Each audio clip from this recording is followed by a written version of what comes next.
Committee of the Whole has for your consideration that adoption of the agenda. Motion I'll move that. Second. on adoption. All those in favor? Any opposed? Motion's carried. Looks like our first two delegations are running late, so we'll start with the audit report from Corey Vanderhorst. Welcome, Corey. Thank you. And do you want to use the podium here? Sure, I guess you yeah. should. I just need just 20 seconds to share with the All right. Just move that podium for you. Oh, sorry. You got it?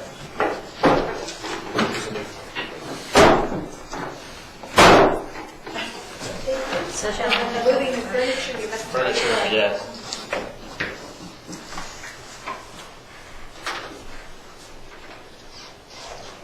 Maybe this one here to you. Just need another few minutes just to grab You it. guys get set up.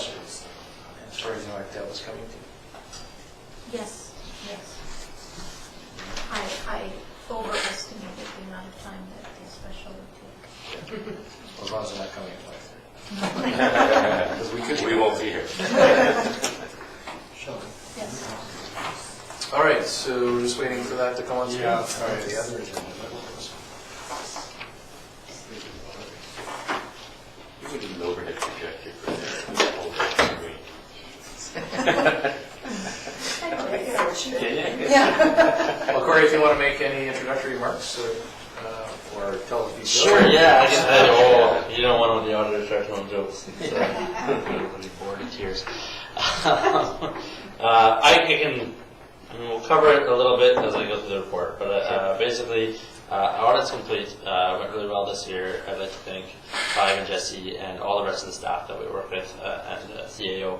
I know there's some transition there with the retirement of Dawn and some other people in the department, so I think the staff did a really good job picking up the slack, keeping things moving forward, and I'm happy to be able to be here on time with council tonight to be able to present. So the audit went really well. It's complete. I'll talk a little bit about the audit while we're waiting for. So we didn't find any unusual transactions or anything illegal or questionable. We're not specifically fraud investigators, but if something came up, I have to bring it to your attention. The other things I can touch on is MMP is independent of the town. We didn't do any other projects or any other work this year that would impair that objective viewpoint, so I can sign off on an independent auditor's report.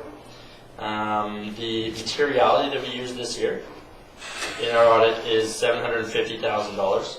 So that's calculated as roughly 3.2% of the annual revenue. We like to use a range of 2 to 4% for that calculation. And what that means is that $750,000, we agreed every amount over that threshold.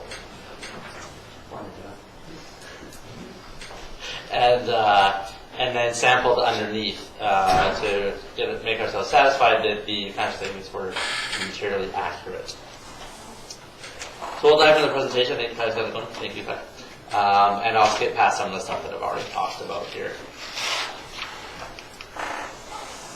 So I will start with some highlights. I know you have a memo from Clive that went through some details there, but I'll just talk about sort of the basics on the financial statements, talk about our audit findings, and I always like to end on the financial analysis, looking back at the last 3 to 5 years of historical information to kind of see where things are trending of the town's finances. So starting with the statement of financial position, which is a snapshot of the accounts at the end of 2017, you can see that the cash and investments at the town are $26.8 million, so an increase of just over $3 million year over year. The long-term debt being paid down on schedule, down from $932,000 to $428,000. So not a lot of debt being carried at the moment by the town. Total liabilities with all the other current payables, employee payables, things like that, are $11.6 million. So if we subtract off the liabilities from the financial assets, we get what we call a net financial asset position of $16 million. So that is a sort of a positive liquid position. The physical assets, roads, water, sewer, buildings, vehicles owned by the town are on the books at $86 million, just up a little bit from the prior year. An accumulated surplus at the end of the year of $102,000, most of that being the $86 million of capital assets. But I'll show you in a future slide what else is in that $103 million. Moving then to the income statement or the statement of operations and the activities of the town for the year. Total revenues are up from 21.8 million to 23.7. Total expenses also up from 18.6 to 19.3. So the annual surplus on an accounting basis was $4.4 million. So the accountants like to put non-cash items in there. We like to move deferred revenues around, depreciate assets. So that's an accounting number. I'll talk in a couple slides about what happened with the cash flows. That's closer to how the thought process behind the budgeting and things that we're doing on a day-to-day basis. But before I get into that, I'll just show you a little graph that breaks down the revenue so you can see where the revenue is coming from. The main source of revenue being just shy of $10 million in taxes, followed by the sale of services, user fees, water, sewer, recreation, things like that. Then on the expense side, might be a little bit hard to see because it's a little bit small there, so I put some numbers beside it. You can see there that the purple column is water and sewer. That's the largest expense on a year-over-year basis, including both depreciation of the assets and the ongoing activities to keep it functioning.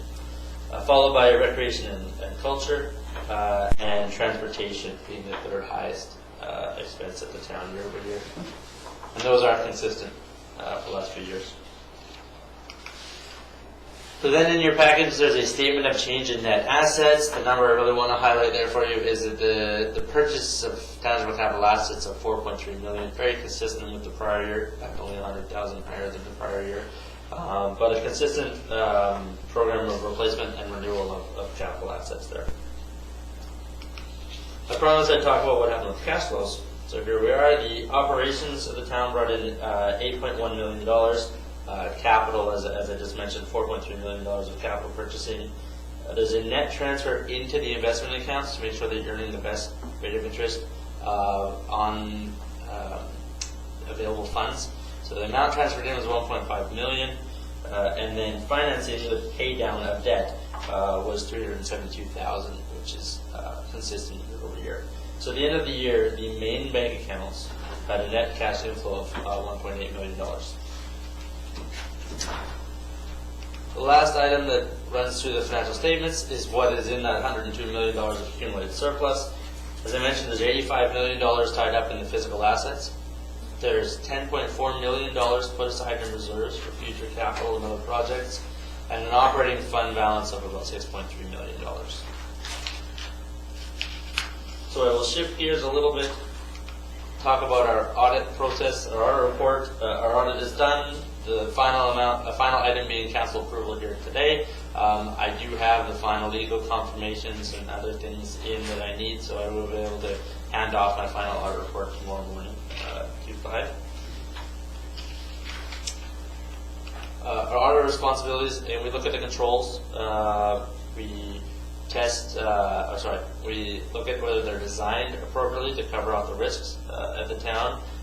We look at whether they're implemented, but we don't necessarily test whether they're effective. We've determined that it's a more efficient audit approach for us to look at the year-end balances and focus there rather than diving into the controls. Again, we sample transactions, and as I mentioned, we use this $750,000 mark to determine, we look at everything over that amount and we sample underneath. There's no limitations placed on the performance of our audit. We had access to all the documents we wanted to see, people we wanted to talk to this year. I've already mentioned this, no unusual transactions or anything that came up. I would like to thank the treasurer and finance staff, Ivan Desi, as well as the CAO and other members of staff. Some of the areas that we focus on every year, these are not new. We always look at the presentation and disclosure to make sure that your statements are in accordance with the public sector accounting standards. We look for contingencies, lawsuits, and commitments, hence the communication with the law firms and with staff to make sure that there's no sort of hidden liabilities floating around out there, things that the town is not aware of. Again, if something comes to our attention around fraud, we have to bring it to your attention, but I don't have anything to present tonight, so that's a good thing.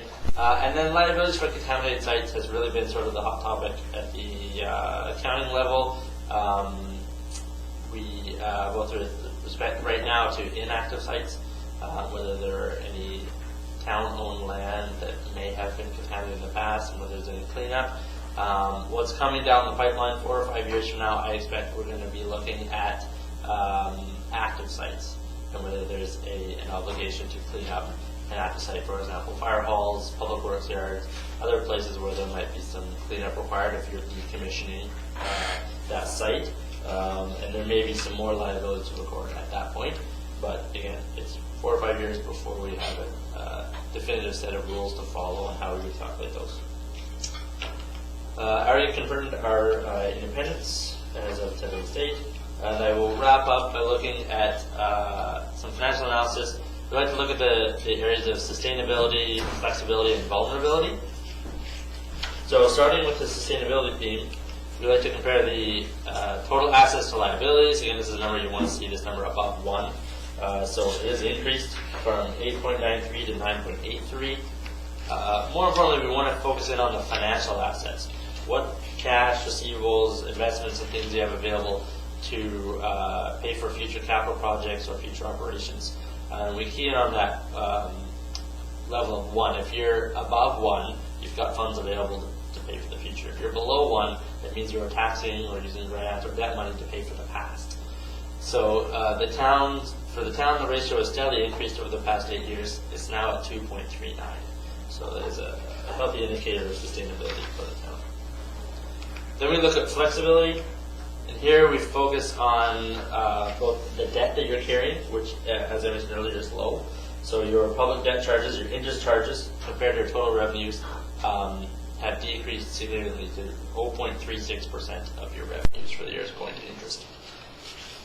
And then we look at the vulnerability, and we look at the government transfers that are coming in. And sorry, I apologize, I'm going to skip from flexibility to vulnerability and back to flexibility. But we look at the government transfers. The ratio of government funding to total revenue for the year is decreased to 8% from 11% in the prior year. So that decrease is mostly contributed to some funding for the Lazo Road project in the prior year, which didn't have the same level of funding in the current year from other levels of government. And the last item we look at is flexibility, and we take a look at the rough age of the physical assets. So we take the carrying value or the depreciated value and compare it to what was the original cost to see how fast are the assets declining in value, and it gives us a rough indicator of the age. So in 2013, we go back to 5 years ago, it was 74%. It's now down to about 66%. So this is not uncommon for a lot of the communities that we work with. What we're seeing is the costs of capital are increasing significantly. If you're on the residential, commercial side at 6 to 7% annually, it's higher than that for some of the industrial and infrastructure projects that the town is faced with. And then it is tough to stay on top of that trend without putting significant money into capital infrastructure, roads, water, sewer. So not an uncommon result for any means, but something that we want to draw your attention to is that there is age in those assets and continue to decline. So that's my presentation, but I'm happy to answer any questions. Thanks, Corey. Any questions from members of the council? Councilor. So Corey, for Comox's size we are, the money we have, the financial position in number from 1 to 10, where would you think we are? Are we about an 8? Are we doing really well? Can we do better? I think that the answer to that one is it depends. It depends on council's priorities. What we can see in the financials is low debt, reserves available for future projects, so there is some financial health and flexibility to do things. And then the question is, what will council's priorities be for the next 5-10 years? I strongly encourage at all the councils that I'm meeting with this year is to keep moving the asset management issue forward, because I've been faced with the question of what's the right reserve level. There isn't a good answer to that until you know 40, 50 years out what your asset management needs are, and can say, yeah, I got to replace the rec center in 10 years, or I got to replace this building in 20. Without that information, it's tough to tell what those levels are. So, okay, and so for a community of our size being virtually debt-free, Pretty good compared to a lot of other communities? Uncommon is what I would It's say. uncommon. Good. Good, I like you. Councillor McKinnon. Yes, thank you for the detailed report, Corey.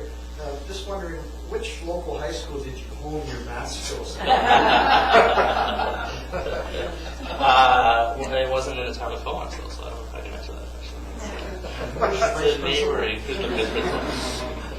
I had some really good math teachers along the way, definitely. At Bengate, yes. Would you like to re-answer and I'll counsel our next question? What, 1 to 10? Thank you. All right, well, thank you, Corey, and thank you, staff, for a great audit report. And yes, I'm sure we can always do better. There's a lot of work underway now on the asset management side through our finance director and our staff, CAO, to move the dial on that on an ongoing basis. So we're well poised financially to continue to carry on that work. All right, thank you, and we'll let you go with that for another year. All right, so we'll move on now to the next delegation, which is Inspector Walton. And he's here to present on the annual report for the RCMP. Welcome, Inspector. Thank you. I'm not going to ask.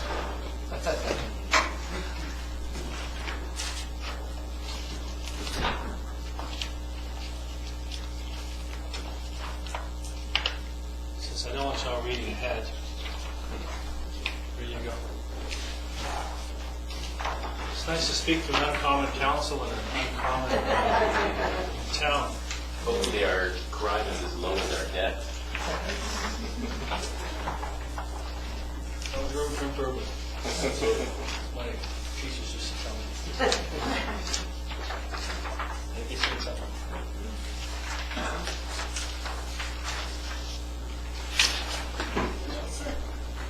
Seeing me followed up at the Seafood Festival and a few other things, they're much more appetizing than me, so I won't take a lot of your time. Bonjour tout le monde, good afternoon. I'm here today to speak to Council on our statistics for last year. Our year ended May 31st, 2018. Overall, the Comox Valley saw a 12% increase in calls to police. Comox followed this trend, always want to be 1% better, with a 13% call increase. Comox had a total of 1,999 files for the year. Looking at some good news, assaults were down by 6 files from 37 to 30, which is 16%. So that's a nice stat to see. But the not so good news is thefts were up in almost all categories. But not surprisingly, there are a few criminals who are committing most of these crimes. We've also seen a trend this year of criminals from outside the valley coming into our area. So we made it a priority this year to identify these people, continue to identify these people, and work with other detachments to arrest this group of people. It seems that in a few cases, the only reprieve the community gets is when these people are in jail. Thefts from vehicles doubled last year to approximately one every 2 days, if my math teacher is correct. They do not, however, occur in bunches, and when our prolific offenders are out on foot, on bike, or in one case getting driven around by his mother, they're looking for unlocked doors. So a big thank you to those who are locking their car doors, their house doors, business doors, and removing personal items out of temptation of other people. Now, if I look at bikes, theft of bikes, the preliminary stolen from residents, houses, yards where bikes had not been locked.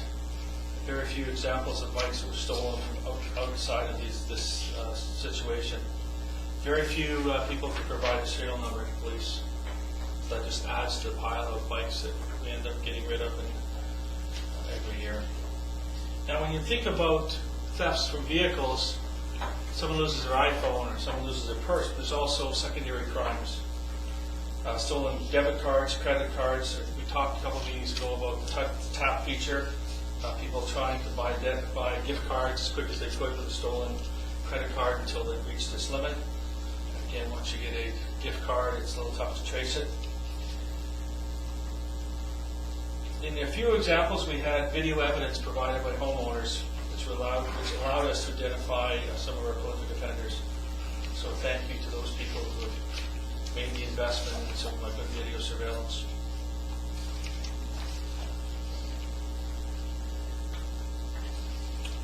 This year I've listed crime reduction again on our priority list. Again, due to the number of thefts that we're experiencing in the valley. Our two other priorities this year are youth engagement and community engagement, but we'd like to strengthen a multi-agency approach to community issues. And not surprisingly, traffic safety is our fourth goal. And in that particular case, our goal is to have no increases in fatal and impaired collisions this year. Surprisingly, or maybe not surprisingly, we have not had many suggestions from the public or others as to changing our priorities this year. Although our priorities are relatively the same, we're changing some of the issues in order to meet those priorities. We talked a couple of council meetings ago about a general duty staffing analysis. It was completed earlier this year. We've implemented changes to our schedule, which will see more police on the road during peak hours. But if you do the math, it also means less police on the road during other hours. The advantage of having more police on the road during peak hours is a decrease in wait time for some of our calls.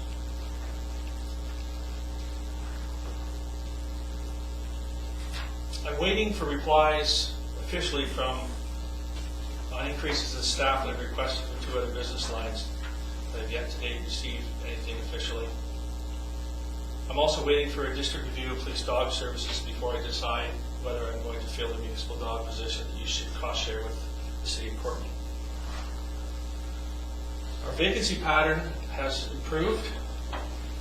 This means bad news to the taxpayers, but good news to my budget, and I will be spending closer to my budget this year. Comox right now is only one vacant position, which is an improvement over last year. So I anticipate slightly higher policing costs this year, but again, will remain within the budget cap. Right now, there are 4 existing vacancies across the detachment, but in the provincial business, Courtenay business lines. 2 of those people are set to arrive next month, with the 2 follow in the summer. In the meantime, I continue to augment those vacancies with, fill those vacancies with reservists and overtime shifts. And finally, this week is, of course, Mental Health Week. So I hope everybody is mindful of their own stress levels and taking the time to get away from time, taking the time to get away from time to time. A lot of time. And I'm reminded of ICBC's Leave the Phone Alone campaign. And I think about how much all of us in the room are connected to our phones when we're not working. So take care of yourselves. And finally, as I always add, Comox is a very safe place to live, to work, and to play. And I'm so happy to be your chief of police. Thank you, Chief, for your report and your words of wisdom. Any questions for Inspector? And just so you know the story, Okay, go ahead. this is either one of these 3 things. I got hit by a stray bullet coming off the ferry yesterday. By the way, I did come off the ferry after that happened. That's not true. I got high-sticked in a hockey game and ended up fighting Brad Marchand. That's not true. Did he lick you? He didn't lick me. The real story is I was in Vancouver getting some skin cancer surgery taken care of, and I wearing this whatever to hold the dressing in place. So there you go. And it's all good, but wear your sunscreen is my words of wisdom. Good words of wisdom from somebody that's as pale as I am. That's right. And it comes from a misspent youth running on the beaches of PEI when I was about 12. So and getting sunburned all the time. So there you go.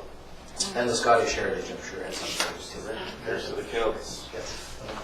Thanks for your report. I just have a question in regards to, could you elaborate on the youth and community engagement that you're I've been spending some surplus funds over the last year and a bit in particular, and I've got about 0.6 of a position dealing strictly with the secondary schools and the North Island College and a bit on the elementary school side. So we've got, at grad time, we've got presentations about, actually it was stolen from the Abbotsford Police Service, about dealing with relationship violence, all sorts of topics in this one video that they provided to us. So that's one of the areas we're looking at. I'm also looking at, again, increasing the communication with the public. Last year we more than doubled our media releases, and we intend to keep that up. Those of you who are a favorite of Rob Gardner, he's leaving us for Stewart, and he's being replaced by Monica Dragney. She started last week, so you'll see a new face of the detachment. What did he do wrong? He's actually looking forward to it. A smaller community. Did get Wi-Fi service last year, or internet service last year, so he's quite happy about that. But yeah, looking for a smaller community and a chance to do more leadership in a smaller detachment than he is here. So it's on a loss. Rob's been fantastic, and it's more than doubled the media releases from last year, as well as the youth side. Well, there's some other youth initiatives or other community initiatives going on specifically with Comox First Nation and working on as well. But trying to take a multi-agency approach to dealing with problems. You are blessed and are lucky, or just good. We don't seem to have in this community some problems that exist in other communities on the island. So I'm not engaging Comox as much as I'll engage other people. But bylaw services, health, children and family services, addressing issues. I've got a full-time person right now coordinating high-risk missing youth, missing people in general, and then helping out on the domestic violence side, so kind of that high-risk investigation side of the house. So trying to get more people at the table dealing with issues. That's a great collaboration. I think in this valley we can be better collaborating on dealing with issues. One example that I always get is that people complaining the drug goes down the street. The drug goes down the street. So you ask them, you drill down, what's the issue? Well, it's the comings and goings, the noise, the parking, the litter, the whatever. Okay, so let's work on that. Most of that is not our direct mandate. So I rely on other partners to get in there and help out.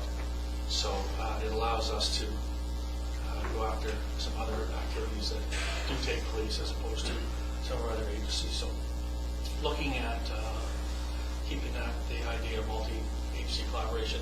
I just came from a meeting with the Comox Valley Chamber of Commerce, and one of the asks I had of them, and I'll have of you as well, is when you are planning something, doing something, changing staff, whether it's public or private sector, you know, in the back of your mind, ask yourself, what impact is this going to have on public safety? You know, the town, the city are good that we get a special invitation, we'll allow these stuff, the road's closed. Good, we don't have to see the paper, we get an invitation, we get a special notification. It's nice to see that, but someone asked me in a meeting there, said, so what, I run an accounting firm, what can I do? I said, are your employees safe? You hire another employee, are you bringing that, onboarding that employee? You're talking about public safety. Are you talking about personal safety in the office? Do they have an escape plan? Do you have a support network when having issues? Because that's how thing. So that kind of stuff. So in the back of your mind, whether it's a new sewer line, a new employee, a new subdivision, is that going to have a downstream impact, positive or negative, on community safety? And just ask you to keep that in the back of your mind. And to steal an expression from Ottawa, that whole of government approach to dealing with issues, I think we're far better off than trying to pack away individually. Thank you, Inspector, for sharing some of those proactive measures. I think that should be considered important to consider that. Further, as you know, many communities looking at the legalization of marijuana, cannabis, we've taken the approach of initially banning it and now engaging the public with a process around opening it up again. I know this is Esquimalt just doing that now too. You feel comfortable with the RCMP's ability going forward? I know that may be a bit of a political question. If it is, say, legalized sometime later this summer, do you see challenges for local communities aside from the other ones, of course, that you're going to have to deal with in terms of impaired driving and the like? I think governments in general and police in general are going to be challenged by the changes. One change that the province of British Columbia is looking at, which BC's been the leader, I guess, in looking at impaired driving from the civil side, the immediate roadside prohibitions. That will be shifted to include impaired by drug. My understanding is an oral fluids test. We have to have training on it. We have to have the device. We have to have the device approved. That will allow police to test for a list of drugs. My understanding, I'm qualifying all my statements here, is that the government will come out, or has come out with a list of, again, of drugs, some of which will have a low tolerance level, some will have a zero tolerance level. So that oral fluid test will be an immediate roadside suspension if there is a level that's detected of that, one of those substances we're testing for. I don't know whether we're going to have everybody go try it on day one and then drive. But we face the same challenges as everybody else does on dealing with it, and the slower the rollout, the better for us. But as with all the challenges, we'll see what we can do, and we'll be there to see how effective we can be. All right. Thank you for that. Okay, I don't think there's any further questions, so thank you for your report, and we'll try to get these numbers down. All right, so we now have the third delegation, Jeff Crawford, Lara Greasley, and John Watson from the Comox Valley Economic Development Society, and they're here to provide us with their spring update 2018. Welcome, John and crew. We're going to do the full security plan and liquor licensing for the festival if you want to stick around. Sure. Back on Right napkin there. I'm an unfortunate statistic in your 2018 year-end report from the inspector. Lock your doors. Truck doors. And cancel the credit cards. Thank you very much for having us today. Sorry I was late. I think I was late and apologize about that. No, we had two meetings, so one kind of went quicker than the other. So. Okay, perfect. The first presentation was great. I don't know why our auditors don't provide a PowerPoint presentation. But if you'd like to see the first presentation again for CBEDS, welcome to our AGM on May 24th at 40 knots. And Corey will be there explaining our financials and hopefully a little bit shorter than we did today. What time is that today, John? I'm going to go with 4 o'clock. And we can confirm that if I'm wrong. Before I start, we're just going to run through a quick highlight. I think you've got all the materials ahead of time. And I'm looking for some nods. There should be a kind of a Q4 report, our report for Q1, and a bit of a highlight reel that we do. So I won't get into too much detail with that, and I'll try and finish the slide presentation relatively quickly so you can ask some questions. But before I do, Sue Woods is here, who is, I think, known to everybody with the Comox BIA. Hi, Sue. And one of the things that, this is kind of a looking back report and presentation, so one of the things I wanted to do first off is talk a little bit about the history with the Comox BIA in our office. We've been working very hard over the last 2 or 3 years to improve services in Comox, improve services to businesses, and I think we've chatted here at Council in regards to the MOUs that we've been working through and delivering service with the Comox BIA. Some of the things that have been discussed over the past years include the idea of improved visitor services in Comox, in the core. And specifically from some work Sue and her board were doing, a bit of a business ambassador program. And I wanted to invite Sue today here, and she hopefully doesn't have to sit through the whole presentation, but to thank her and her board. We've come together and we've agreed to implement the first ever Downtown Business Ambassador program for the town of Comox for this summer. It'll be a pilot program. Managed out of our visitor center and a good team there from a visitor council perspective, DBC or Destination BC endorsed. And we're working through the details, but we know the Harbor Authority and a number of other businesses are already on board and excited about it, and you'll hear more about it as we go forward. But I wanted to let you know about that. It's kind of some good news, and I wanted to thank Sue and her board in front of council for the good work that they were doing in that regard. So we'll have a few summer staff down here full-time, close to full-time, as ambassadors for the July and August months, focusing on arts and culture, walking tours, the harbor, and all of those things that can occur in the community.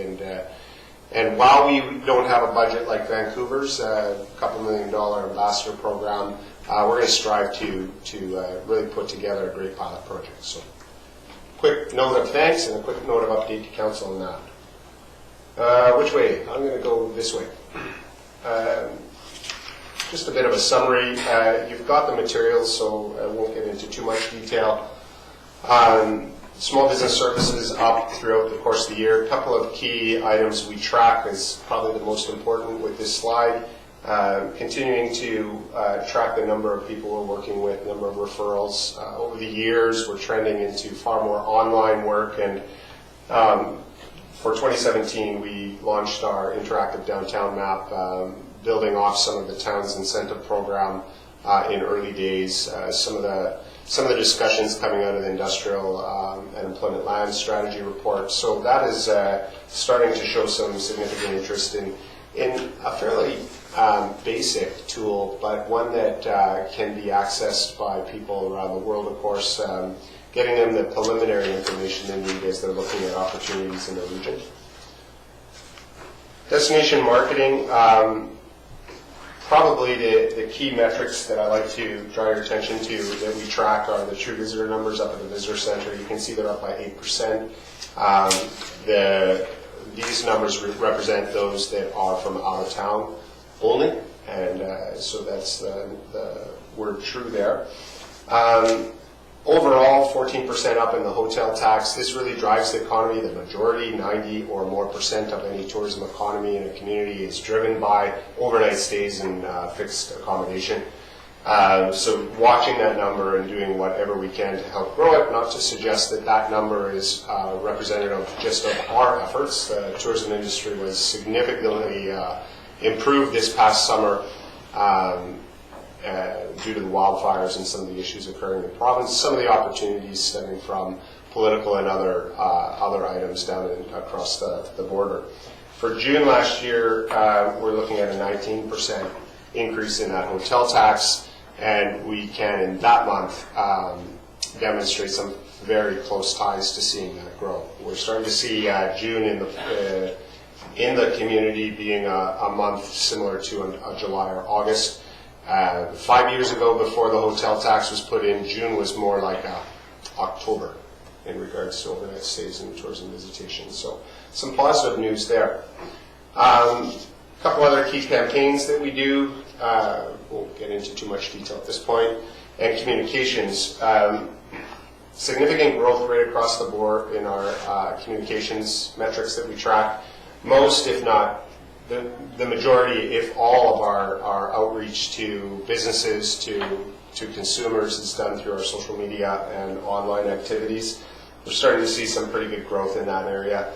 On a consumer basis, I think from a tourism perspective, we're probably around,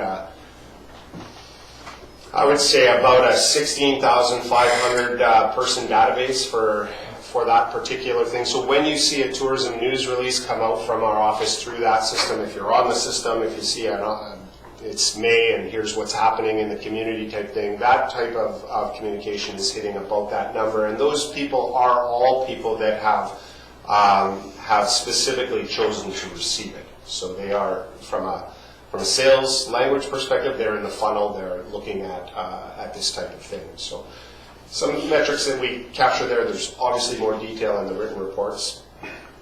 The Seafood Festival is probably worth this full slide. I don't want to be the seafood guy. We do lots of things, but we have, in its 5th year that we have been producing it, it's overall now been 11 years since it was started by the BC Shellfish Growers. we have decided to expand it a bit, if you haven't yet heard. And instead of the one-day event for 5 hours, it's now pretty close to 3. On the Friday, we've added an event to further support the shellfish growers. And this event is a happy hour event on-site at the Philbrook grounds called Shucked. We'll have our Guinness Book of World Records holder, Shucker Patty, attend. And really build out those of you that have been to the gala dinner and the reception. There's a little shucking thing that's happening, but build out the opportunity to really showcase this sector, this industry, the families behind it, the range of product, the importance that the farms up and down the coast are to the marine environment, and really have a stronger opportunity to talk about shellfish. Saturday, Sunday, full-on, full days. We've added a new event, brunch event Sunday morning called Bounty. Very high-end celebrity chef hands-on cooking class. And then probably the most exciting news is last year moving the event to Sunday for the first time. Saturday, of course, was a wedding, so we didn't do anything. And we had all the assets sitting on site, security on site, tents on site, equipment on site. And it really demonstrated that we should use the Saturday as well. That leaves Saturday night with nothing on.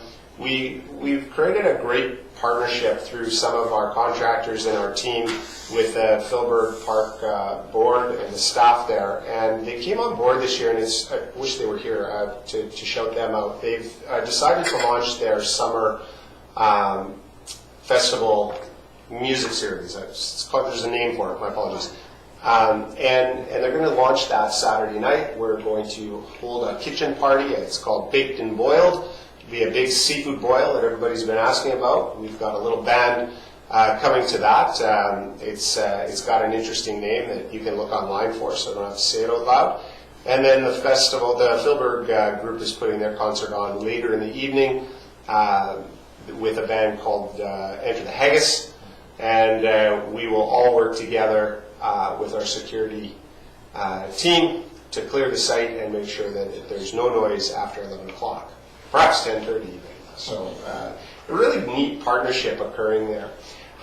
When we went to the regional district, and I'll leave it after this comment, I had a great comment from Chair Jolliffe regarding his area and specifically some of the economic impacts. Over the 5 years we've been building this, we've seen a significant, on the trade and investment side, some significant change in the industry, not just in the Comox Valley, but on our shoulders and throughout the island region. And it's a significant impact. It's in the millions and millions of dollars, specifically from the International Buyers Mission that we host and some of the work we're doing throughout the year to support the sector. So a comment around the economics and the success there.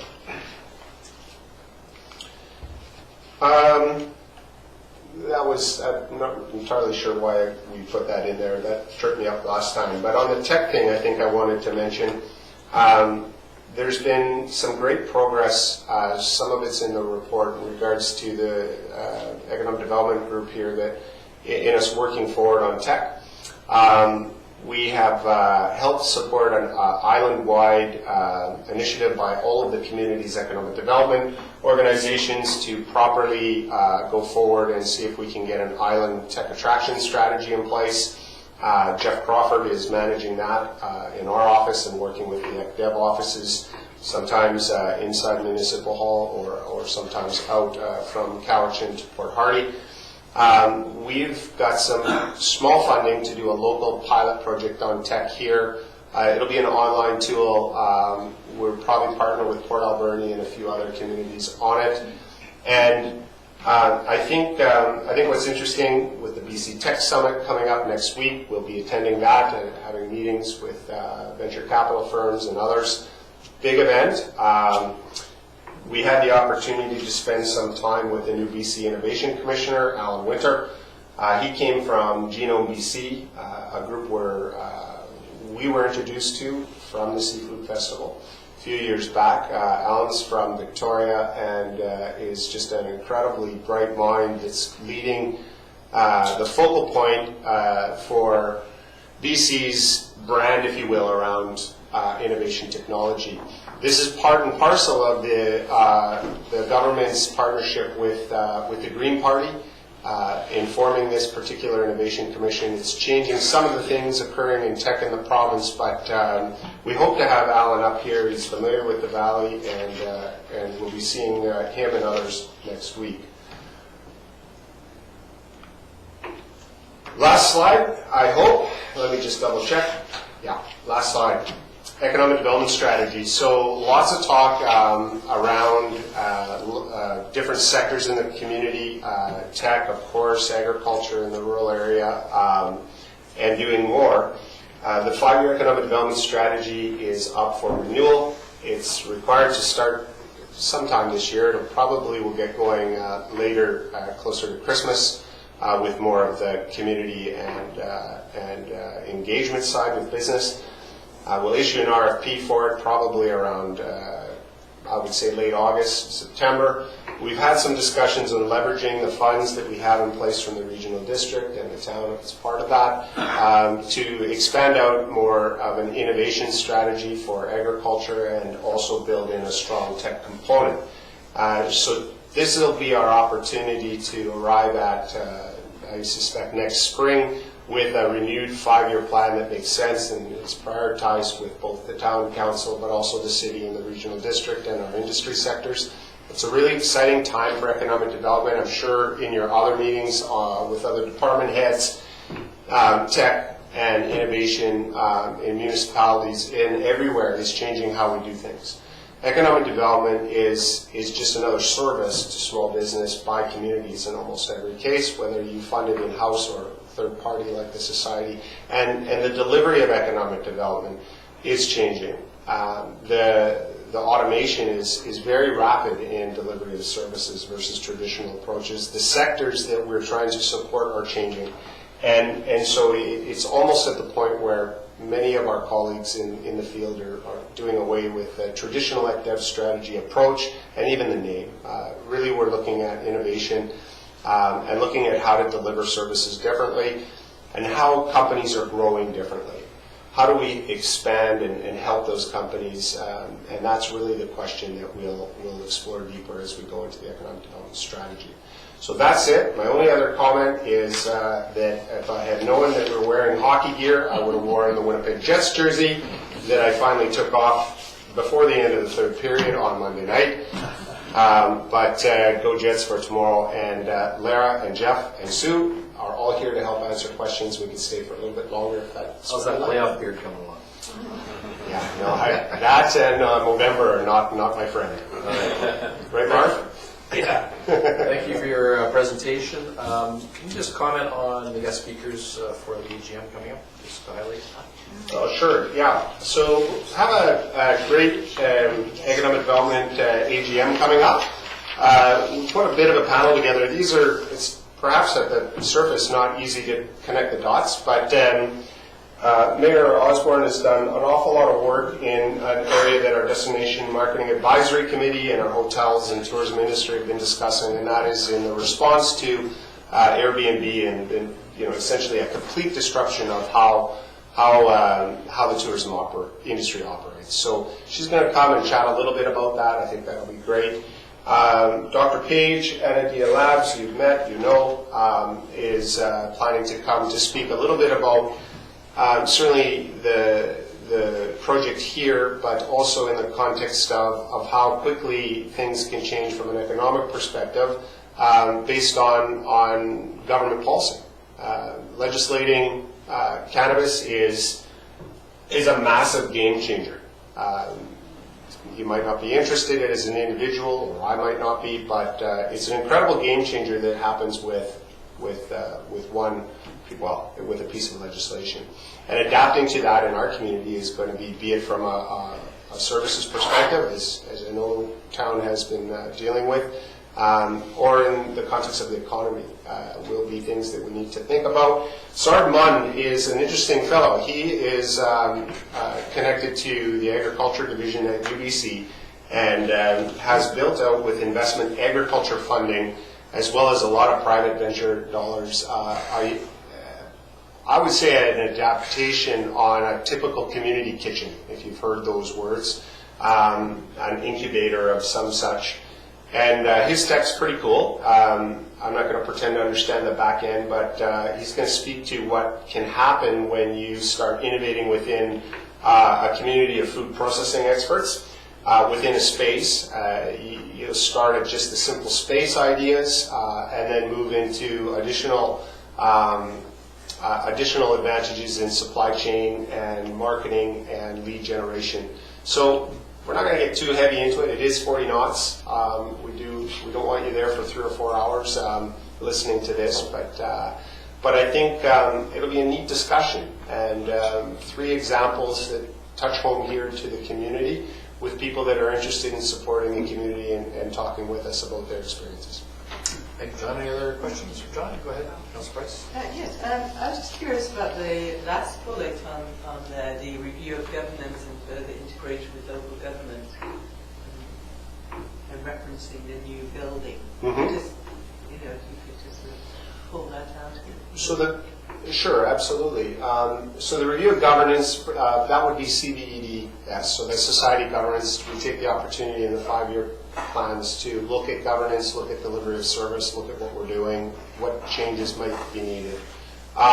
Integration with local government is always an opportunity within the 5-year plan to ask the questions, could we be doing a better job at, for example, working with the planning department or Parks and Rec or whatever it might be. How are we communicating, perhaps? I won't presuppose the questions, but it gives us the opportunity to look at that.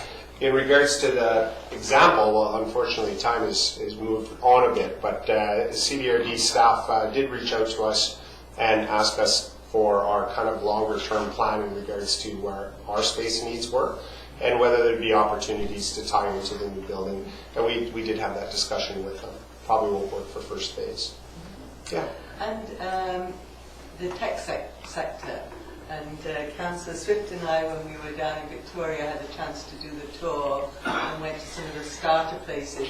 And it does seem that having a building where people can rent a desk or an office or short term is what really gets things going, and having someone there that can be the help in getting loans and stuff like that incubation space. Is that something that we could move into? Is that the first part of your comments are excellent. They're exactly how the sector, especially in smaller communities, has grown. And certainly there's definitely the opportunity to look at that as a way to help grow that sector in our community as we move into the economic development strategy.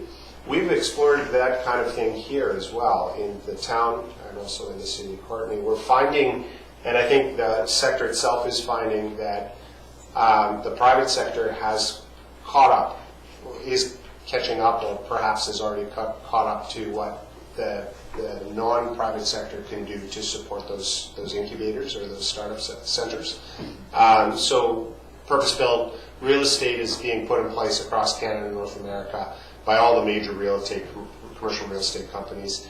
And I think that it'll be less of a priority, but it's nonetheless an important part of the work that we have been doing and looking into it going forward. So, yeah. great opportunity? Yeah, absolutely. And lastly, on the ambassadors, it sounds wonderful. So will there be a schedule that people, if you want to sign up for a walk, I just wonder how it would work and whether there's been any contact with the museum to give us information there. So instead of throwing it to Sue, because the honest answer is we don't have all the details yet.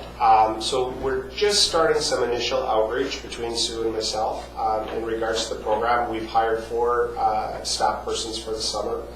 By working together, we're able to get 4 staff that'll come up and be trained at the visitor center and get started from a visitor counselor perspective, and then from that into the mobile events, and then in July and August into the ambassador program. And so we'll work out the details. We'll be sure to provide the information to council, and certainly we'll be having some more discussions. So yeah, we'll do our best to get you what we can. I know picked two great people to do this with the BC Seafood Festival and the Nautical Days coming. We're both a bit busy, but it's a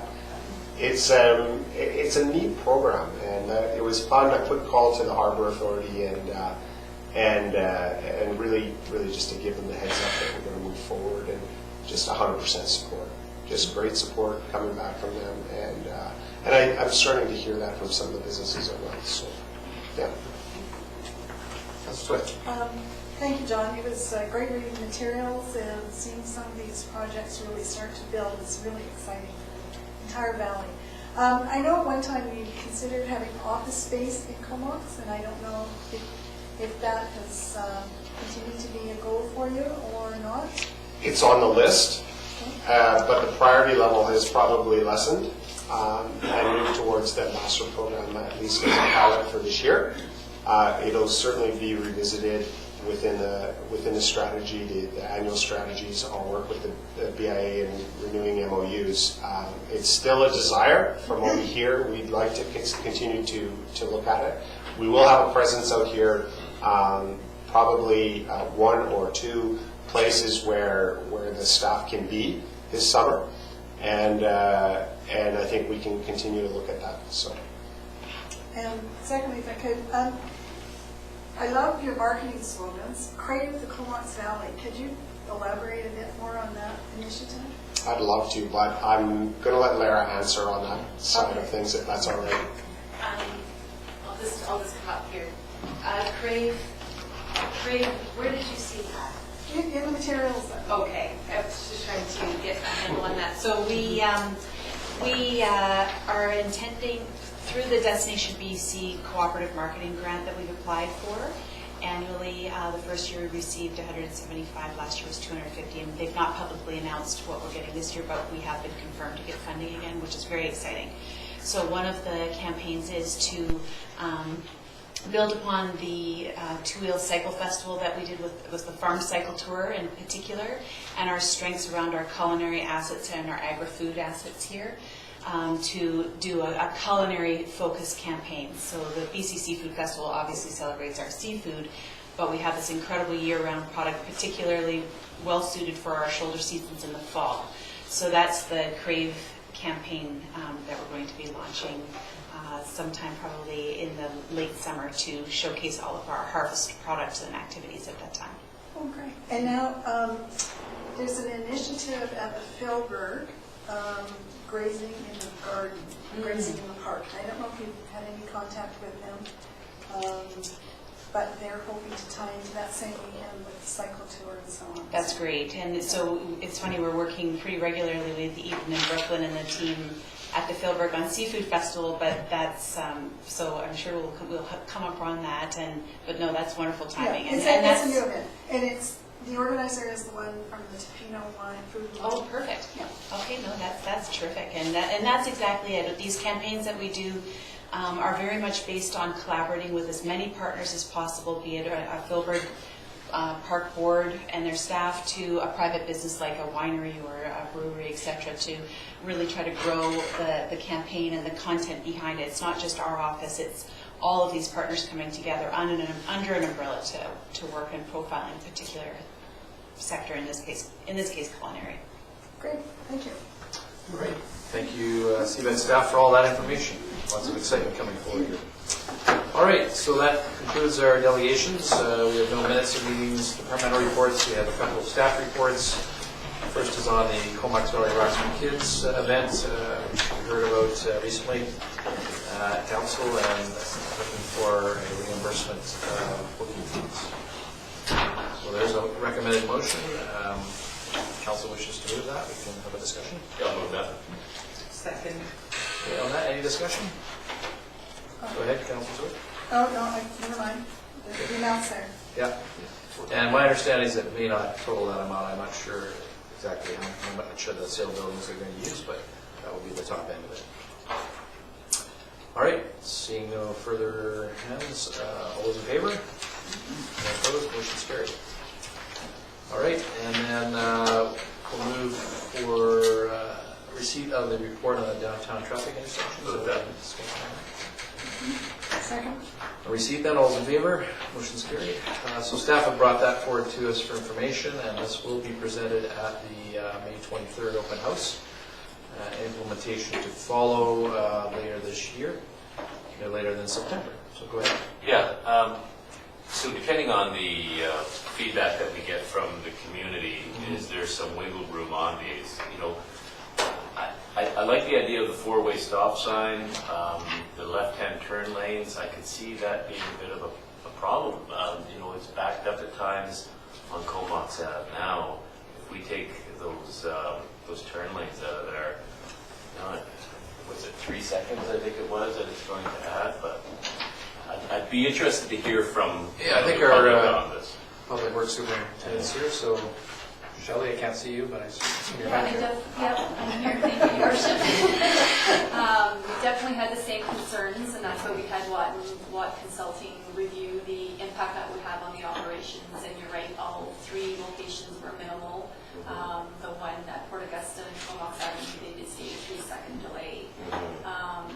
So in the end, I think it's worth the delay, or something to bring forward to the community. The pedestrian activity with the extra turning lanes, it just creates more conflict points, more vehicles moving. We have high volumes of pedestrian down there, cyclists. We've received a number of complaints over the years wanting to put lights up, thinking that would improve it. One as recent as last week's, and you mentioned that this was coming forward, so we were quite pleased to hear that. A number of smaller bumper to bumper, like it's low volume because it's kind of a sport, it's a four-way stop, so not major accidents, which is what you get with the traffic lights. So there's a number of those that are in the area. The Norden Comox Avenue intersection, there's a lot going on there as well. You've got, the entrance to the Comox Mall. You have 2 crosswalks within, I think it's like 50 meters of each other. So just a lot of activity, and now with the splash park going on, more marina, the Berwick extension, you're just going to get more and more activity. So that's what we see as an improvement for pedestrian safety overall. But this isn't a done deal yet. We're gonna take some input from the public on the 24th and kind of go from there. Or is this a done deal and we're just hearing from the people for the heck of hearing from them? Well, it's something we definitely want to bring to their attention, and it's going to be definitely an impact. We'll have to have the warning signs going up at this traffic control changes, that type of thing. But as a staff, I'm recommending him up to the CAO if he wants to report back based on what we're receiving. So we're not really consulting, we're just telling them this is what we're going to do ahead. So I just think getting rid of those turn lanes could be a bit of an issue, but you had the professionals there looking at it. I guess they know more than One thought I had about it was similar to what happened near my law office in Courtney's. They did that pop-up intersection and they kind of trialed it. And there was some congestion there, although ultimately they found that it was not huge delays, basically where they took the left turn lanes out and they went straight through. Is there some ability to even test it out using like the orange pylon things that you've used at Anderton and Rob? Yeah. I mean, would that be a possibility to see how it works? To say, okay, we're going to give this a shot. I mean, I know there's cost associated with that, perhaps not a lot of cost, but there may be, and I know one of them we pretty much have to do because of the bus training at Port Augusta and Comox, but it might not hurt, at least, what is our mantra in Comox? Progress without change. To alleviate those concerns, because otherwise, we may find, that people get quite angry and then we're backtracking. Anyway, those are just some suggestions. If that's a possibility, at least consider on one or more of those intersections to trial it, perhaps in the summer months when it's not so busy. Yeah, I'd like to see that. Anyway, I guess we'll get feedback and the staff can deliberate on that to you. Okay. Anything further on that? No. All right, so we've received it and it'll be presented, I assume, in like a storyboard fashion at the 23rd. Yes. Okay. 23? 24? So 23rd. And by the way, that's in lieu of, there will be no committee of the whole that day. So from 3 till 7, you don't have to be there the whole time. All right, I do believe that is it for